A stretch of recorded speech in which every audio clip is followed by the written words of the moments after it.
I'm really sorry about being late today. Hopefully you guys will still be able to stick with me if I go a little past 4, and try and get as much done as we can. I'll be as efficient as I can. Thanks for coming, and what I want to do is go over the problems that are in the review session questions. So I posted those already up. Maybe some of you have already looked at them. But I'm not assuming that you have, so we'll kind of take it from scratch and kind of go through these. Of course, you also have all those other things to look at, which I wasn't going to go over, but if you have questions about them, or any other questions have come up, just be sure to let me know. You can fire them away. We don't have any. I don't have any time limit. Spend as much time as we need to kind of get this stuff worked out. So, as you already know, the test is going to cover 3 chapters. So, this is the second midterm.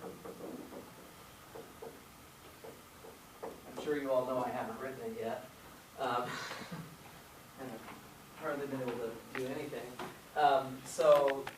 But my plan is, so chapter 7, I would say chapter 7, that will be approximately 30 to 35% of the test.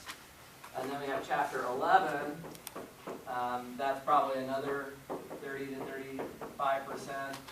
And then chapter 12, we only have the one section, but we covered it pretty carefully, pretty thoroughly. So maybe about 25 to 30%. This doesn't add up to 100, does it? It's approximately, well, this side does.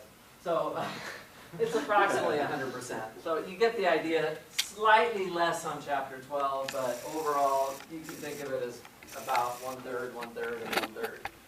So that's kind of the breakdown. If you're wondering what are the things you need to be able to do, that's all outlined in the review packet. So you'll see from chapter 7, you're going to need to know how to solve recurrence relations.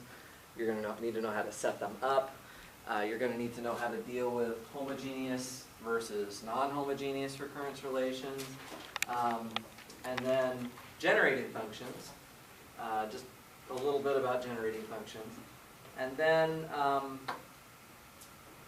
in chapter 12, there's just all the basic graph theory. So you just have to have all the vocabulary down. What is a walk? What is a path? What is a trail? What is a cycle? What does bipartite mean? What is a Hamilton cycle? What is a Eulerian trail? There's a lot of words, right? The theorems are, basically you either have theorems that make it very easy, or you don't have theorems, in which case you have to brute force it, okay? It's kind of one or the other with most of that stuff in the graph theory section. And then finally in chapter 12, which is really still more graph theory, we specifically spend a fair bit of time talking about planar representations of graphs. Proving that they do exist basically means drawing a picture of a planar representation. Proving that they don't exist amounts to an analysis of counting edges and vertices and maybe using Euler's formula, things of that nature to do. So, so those are kind of that's just an overview of the stuff that's going to be coming up. You might want to bring a couple of different colors of pens with you to the test, and I will bring some scratch paper too, because sometimes, this is what happens is you may have the same graph for several parts of the question. You start drawing all over the graph, it gets a little confusing. So you may want to think about drawing a graph a second time, so you have another version to play with and put your name on it and turn that into. That's perfectly fine. If you're drawing a lot of extra lines on a picture or something, just be careful, because I don't want you to get confused. What was the original graph, and now what are you doing to it as you start drawing all over it? So that's just something to kind of keep in mind. Okay, so those are just kind of the highlights before we get into the problems. I don't really have anything else by way of introduction to say. Does anybody have any questions before I start doing some problems? How's the review going so far? You're here because one of several reasons. Either you're just a very good student, which basically everybody is in this class, but you just come to everything even though you already understand it. Or you're here because you're totally lost. It's like, oh my gosh, I gotta get everything sorted out. I hope it's not that. Or maybe you just need to see some extra problems. So there's lots of reasons why people could be here, but my feeling is pretty good. I feel, is this easier than the first part of the material? See, it depends who you talk to. It's really funny. Some people, they do really well with the graph theory and they don't like the counting problems, and other people, it's exact. Every time I teach the class, it's like that. It's kind of funny. So, I don't know how I feel about it.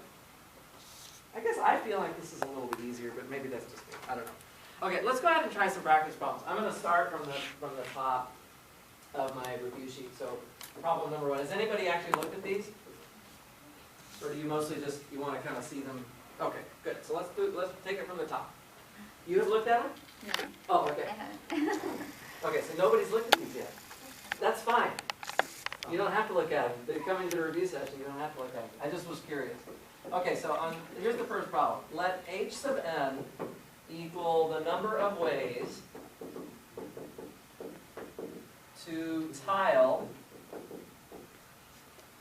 You've seen these kind of problems before. But the thing that's different this time is it's going to be a 2 by n chessboard.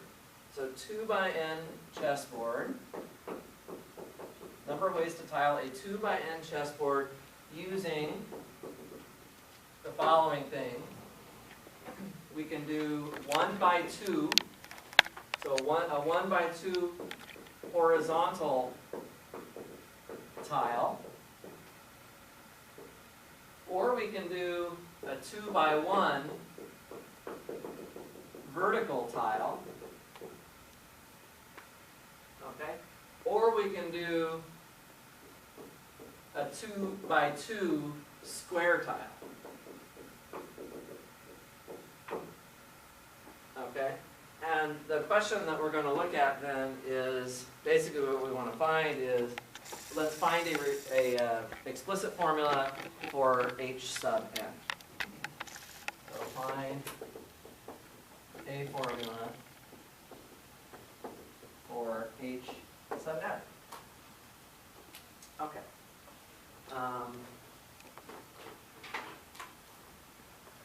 What would you do first? Lisa? Start drawing possible ends. Let's just kind of draw a picture of this. So I have a 2 by n. So I think on all the other this is a classic example of the sort of thing I would do. We've seen examples of 1 by n boards. So now this is just a slight modification where our boards are going to be 2 by n. So we're just making this, we're just looking at this kind of a picture, right? And for example, you could have, so you could talk about how you could start configuring this, this tiling. Be a little careful. You can't leave any 1 by 1 gaps because you don't have any 1 by 1 tiles to use. So you've got to be careful about that. So what would be one thing that we could do as a way of, see, I like to start from the left side and say, well, how could I start my tiling? So what would be something that we could do? Start with one vertical tile, right? So I could put so this would be a vertical tile, would be right here like that. One vertical tile, right? And then if you do that, then the remainder of your board, so see, this is originally a 2 by n chessboard. So what we can do is we have these cases. So case 1 right here, case 1 is going to be start with a vertical tile. Okay? And if you do that, then that leaves you with a 2 by, how big is the dimensions of the board after you put a vertical tile on it? Right, 2 by n minus 1. Okay, so we have that. Okay, so what's another case of how we could start our tiling? Start with the horizontal. Start with a horizontal tile. Now, You have to do two though. that's the thing. If you put a horizontal tile on the first row, then you must put one below it on the second row. So you could use one tile here, and then another tile here. So case 2 is start with 2 horizontal tiles. When you're writing out your cases, one thing that you should always stop and ask yourself is, am I creating any overlapping cases? So would any of the tilings that I've drawn here be the same as any of the tilings that I've drawn here? The fact of the matter is that it doesn't matter what you do in the white spaces that I haven't yet tiled. All of these tilings are different from all of these tilings, right? So if you start with 2 horizontal tiles, this leaves you with what size board? 2 by n minus 2. Good, a 2 by n minus 2 board. I should have written board over here. 2 by n minus 1 board, or 2 by n minus 2 board. Okay, is that all I can do? No, there's one more. Nope, I have another option, which is, what was that, Nicole? The square tile. Exactly, I could start with the square tile, so I'll just draw a picture of that. Okay, so this time, would have been better if I would have had some different colors. This is a full square tile, so it fills up that whole, Dr. Andy, yep. sorry to disturb you, but Oh, you have, yeah, you have a lot of colors for me. Okay, I may take advantage of that. So we'll start with a 2 by 2 square tile. Let's write that down with 1 2 by 2 square tile. Okay, and this leaves a, what size board? 2 by n minus 2 board. Make sense? Are any of the tilings in cases 1, 2, or 3 the same as any other tilings? No. They're not, right? By not having overlap, we don't have to deal with inclusion, exclusion. We simply add how many ways are there to do this, how many ways are there to do this, and how many ways are there to do this. We simply add those together, right? And are there any other cases that we haven't drawn?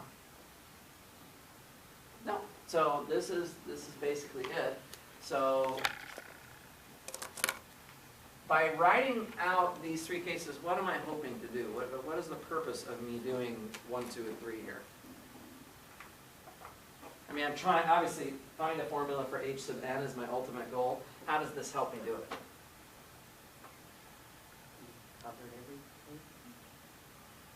But my point is, what am I going to do with this information now?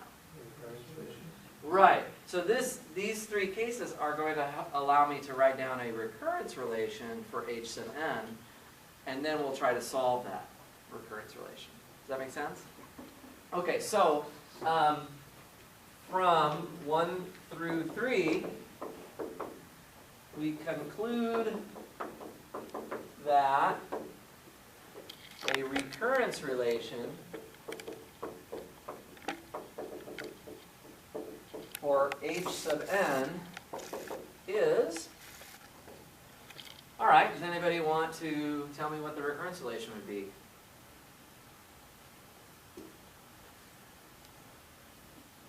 Go ahead.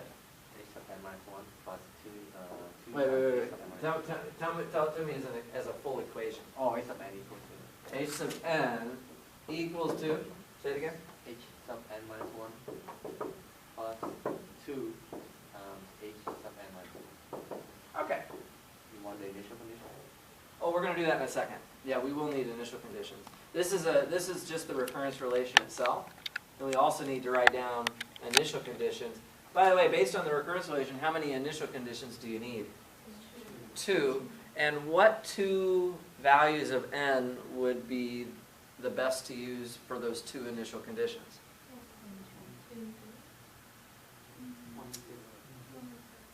Okay, I'm going to say 1 and 2. So in other words, a 2x1 chessboard and a 2x2 chessboard. I don't want to think about a 2x0 chessboard, okay, because it doesn't make sense, and it can be unclear, like what should that default value be. So it's like 0 factorial, okay, it's defined to be 1, just to make it consistent with everything else. But I don't want to get into letting n equal to 1, so without letting n equal to 0. So the first two values of n that we should use would be 1 and 2. Lisa? So even though if we were to plug in 1 to that equation, it wouldn't make sense, we still use 1. Right, because we're not going to plug 1 into this equation. Okay. The recurrence relation is going to be, this is going to be for n greater than or equal to 3, right? So we're going to figure out for n equal to 1 and for n equal to 2, what are the values? And then from there, we'll use the recurrence relation to evaluate the rest of the terms. Okay, so what is h sub 1, by the way? How many ways are there to tile a 2x1 chessboard using my rules I have over here? One way, right? Okay, and h sub 2, what would that be equal to?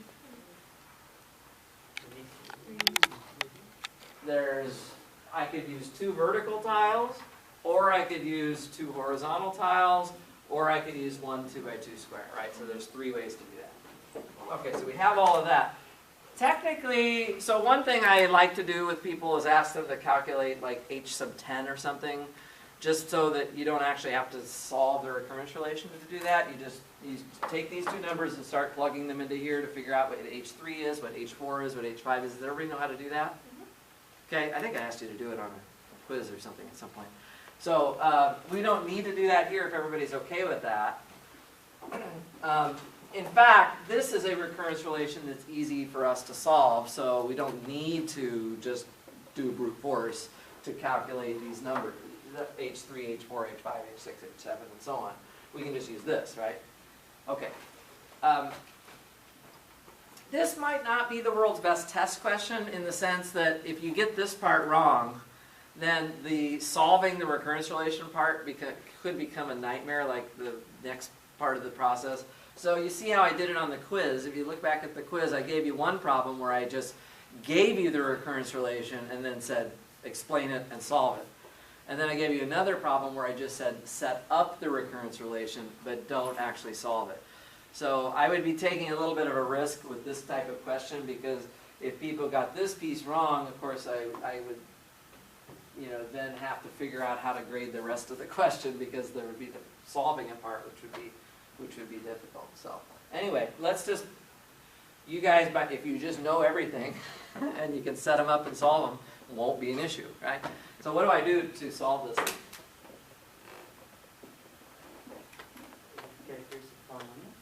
Yeah, we need to get the characteristic polynomial. Remember what we did, I'll just remind you, we guessed that the solution has this form, is a power of q. It turns out that probably not actually correct, but that a linear combination of solutions of this form will be the general solution. So you can plug this in there, and of course you get q to the n equals q to the n minus 1 plus 2 times q to the n minus 2, and then you just cancel the q's as far as you can, and you get x squared, I'm just going to rearrange the equation, minus x minus 2 is equal to 0, which factors very nicely as x minus 2 times x plus 1. And so I get 2 solutions here, 2 or x equals negative 1, right? So we found the characteristic equation, we found its roots, and then what do we do with that? Say again? Sorry, the general solution. Right, and how do we write down that? That would be h sub n equals c1 times 2 to the n plus c2 times negative 1. Good. So it's just, exactly, it's just a linear combination of the two power solutions that come from the roots of the characteristic equation. Now this is another example of one that's very simple in the sense you just have two distinct roots. Remember, you can get multiple root, you can get repeated roots that come up. The roots don't have to always be nice.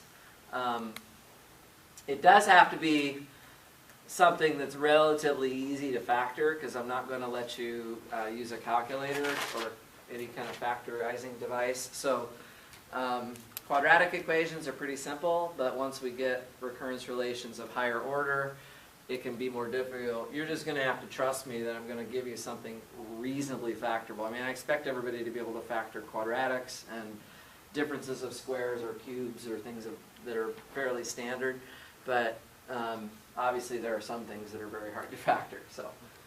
So this is the general solution. So what do I do next? Use the initial conditions. And why am I using the initial conditions? What am I still hoping to do?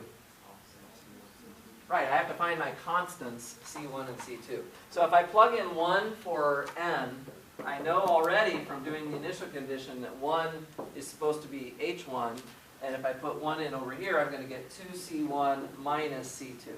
So that's the first equation.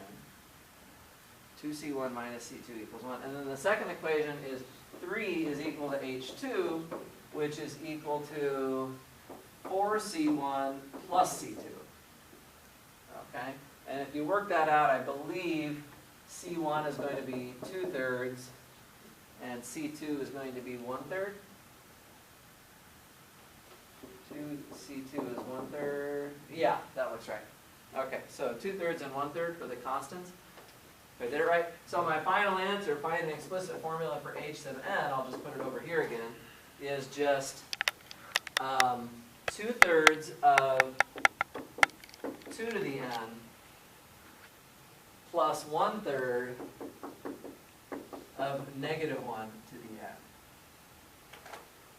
That would be the answer. Okay? Everybody okay with that? Clear enough? Okay.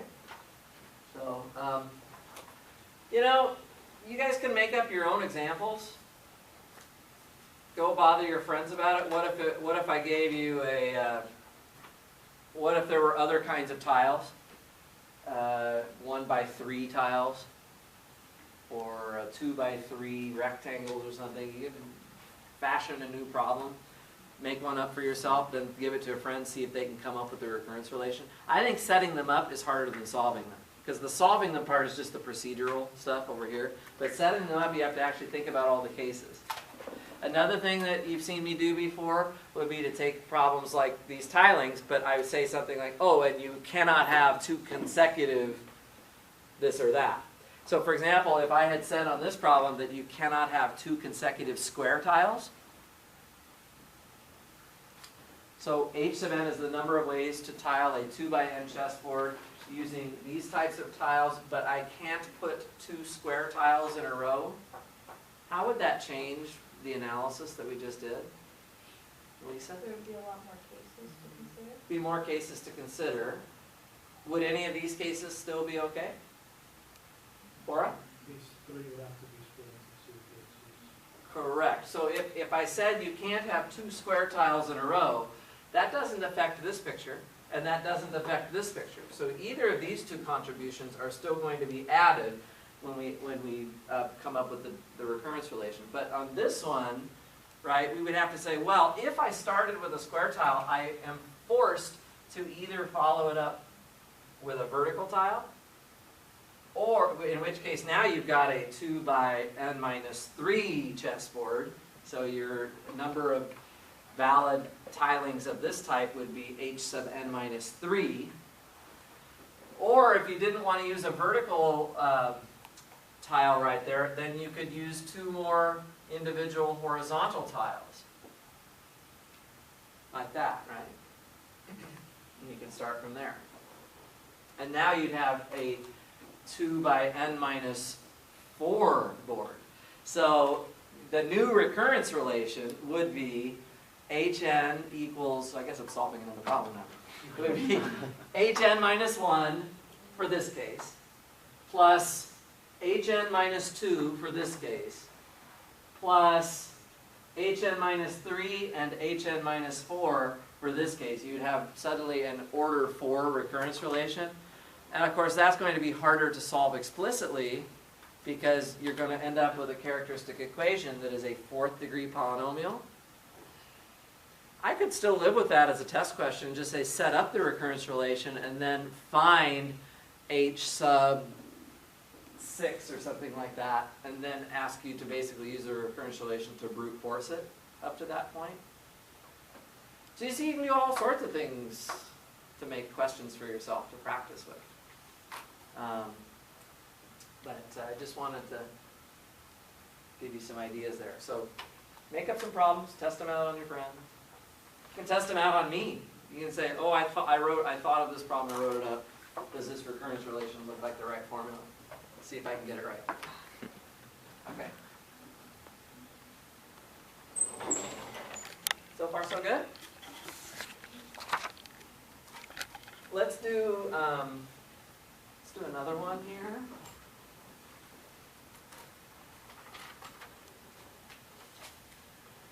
From chapter 7. Okay, I'm gonna, these are not all in the same order as they are in the review sheet, but that's all right. So number 2. So a valid, I had something like this on the quiz, but I just want to go over it one more time here to refresh your memory. A valid code word uses the digits 0, 1, 2, all the way up to 7. So we're only going to use 7 digits here. And has an even number of 7s. Okay? So the question would be, how many valid code words of length n digits are there?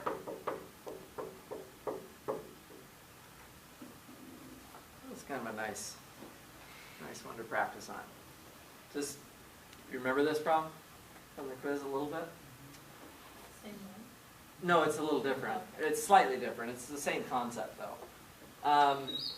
So code words of length n, valid code words of length n, we need the notation for that. Let's just call that h sub n. Okay? So for the solution here, let's let h sub n equal the number of valid code words of length n.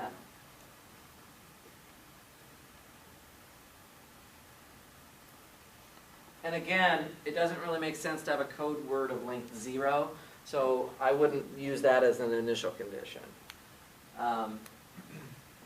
So does anybody, and the basic point is you're only using the digits 0 through 7, and you have to have an even number of 7s. So Annalise? Well, I just have a question. Yeah.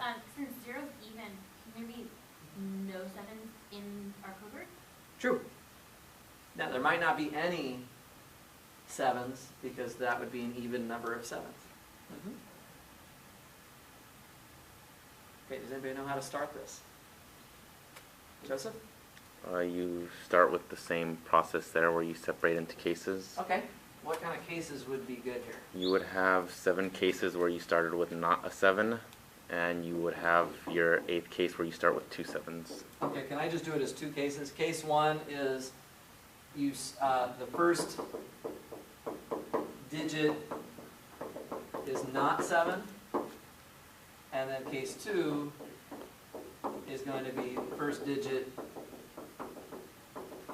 is a 7. That seem like a reasonable approach? Okay, so if the first digit is not a 7, so I mean, if you need to, you can draw yourself. There's not as much of a visual for this, but basically, you're going to put some other number other than a 7 here in that first slot. So, not 7. So, can we figure out, now I have a string of length n minus 1, right? So do I just put down h sub n minus 1 valid code words of that type?